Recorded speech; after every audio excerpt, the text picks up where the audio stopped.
फिर क्या देख उसके बाद क्या पढ़ने वाले थे हम, विंडोज़ एनटी पढ़ने वाले थे। तो विंडोज़ एनटी क्या था, विंडोज़ एनटी एक मल्टी यूज़र क्या था, मल्टी यूज़र ऑपरेटिंग सिस्टम या इन्वायरमेंट प्रोवाइड कराता था। इसको प्रीफर की स्पेलिंग सही करेंगे आप लोग, प्रीफर, ठीक है, प्रीफर करता था ये। इस ऑपरेटिंग सिस्टम में विंडोज़ 95 था, विंडोज़ 98 और 2000 मतलब आपके 95 में, 98 और 2000 में, तीनों में जो फीचर्स थी वो सारी चीज़ों को क्या किया गया, एनटी में क्या कर दिया गया, इंक्लूड कर दिया गया, ठीक है, किसमें, एनटी में इंक्लूड कर दिया गया उन सारी चीज़ों को। इस ऑपरेटिंग सिस्टम में डेटा सिक्योरिटी क्या थी, सिक्योरिटी की स्पेलिंग भी सही करेंगे, काफ़ी हाई होती थी। यहाँ यूज़र अपनी फाइल्स को मिसयूज़ की प्रॉब्लम से फेस करता था, ठीक, फेस की स्पेलिंग को चेंज करेंगे। यहाँ यह इंश्योर्स किया जाता था, ये इंश्योर किया जाता था कि हम क्या करते थे, कंफर्म करते थे, क्या हम कंफर्म किया, इसको आप लोग कंफर्म किया जाता था, ठीक है, इसको ऐसे लिख लेना, कंफर्म किया जाता था कि कोई भी व्यक्ति इस फाइल को एक्सेस ना कर सके यदि अन्य कोई पेरीफेरल डिवाइस जैसे प्रिंटर, विंडोज़ एंटी सर्वर के साथ कनेक्ट है तो नेटवर्क पर किसी भी टर्मिनल के द्वारा एक्सेसिंग से इसे शेयर किया जा सकता था, ठीक। ये मतलब नॉर्मल यूज़र्स ही क्या कर सकते थे, उसको यूज़ कर सकते थे, अदर कोई और उसको एक्सेस करना चाहता था तो उस चीज़ के लिए सिक्योरिटी ये मेंटेन रखता था। अब क्या पढ़ना है, डॉस पढ़ना है। डॉस किस टाइप का ऑपरेटिंग सिस्टम है आपका, ये CUI टाइप का, लेकिन ये वाली लाइन हमारी बची हुई है। यह operating system user friendly environment provide करता था, सिर्फ एक माउस क्लिक के द्वारा यहाँ हम अपने टास्कों को क्या कर सकते थे, कंप्लीट कर सकते थे। ये सारी चीज़ें GUI थी, इसलिए सारी चीज़ें माउस के क्लिक इवेंट पे हो जाती थी। डॉस किस टाइप का है बोल रही हूँ मैं यहाँ पर, CLI टाइप का। CLI टाइप का है मतलब सारी चीज़ों के लिए आपको कमांड लाइन लिखना पड़ेगा, कमांड लाइन इंटरफेस, ठीक है। ये किस टाइप का है, CLI टाइप का है। तो हमको क्या करना पड़ेगा, बिल गेट्स के द्वारा क्या किया गया,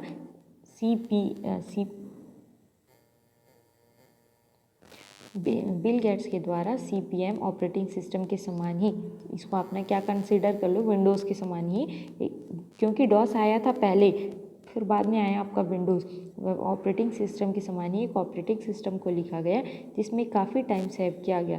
इस ऑपरेटिंग सिस्टम को 86 डॉस ऑपरेटिंग सिस्टम भी कहा गया, क्या कहा गया, 86 डॉस भी कहा गया।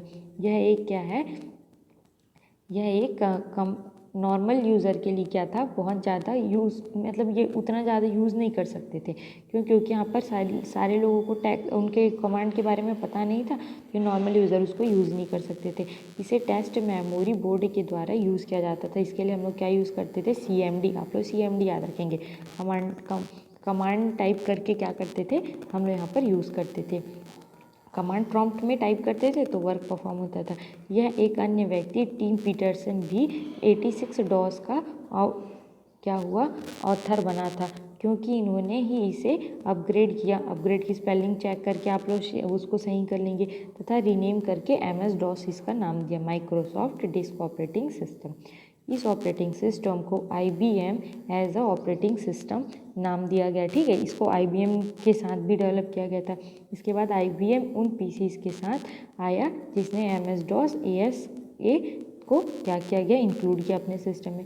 MS DOS का बेसिक वर्चुअल IBM तथा अन्य कंपनी के द्वारा इसे क्या किया गया, प्रीफर किया गया। प्रीफर की स्पेलिंग चेंज करेंगे आप लोग, इसलिए MS DOS सभी सॉफ्टवेयर में जो CPM विथ 808 चिप पर रन होते थे को रन करने में कैपेबल है। यह अगस्त 1981 में हुआ। MS DOS का वर्जन जो IBM PCs के साथ रिलीज़ किया गया, रिलीज़ की स्पेलिंग चेंज करना है, उसे वर्जन 1.0 के नाम से जाना जाता है।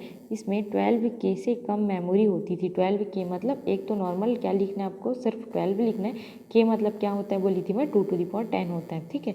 इतनी मेमोरी क्या करता था, ये स्टोर करना क्या करता था, ये होल्ड करके रखता था, ऑक्यूपाइड करता था। यह 160 ऑफ कैपेसिटी के साथ 1/2 इंच का डिस्किट को सपोर्ट करता था, मतलब ये हार्ड डिस्क के जैसा आप लोग कंसीडर कर सकते हैं इसको। MS DOS version 1.0 operating system में वर्जन 4000 लाइन्स ऑफ कोड होते थे, कितने, 4000 लाइन्स ऑफ कोड होते थे।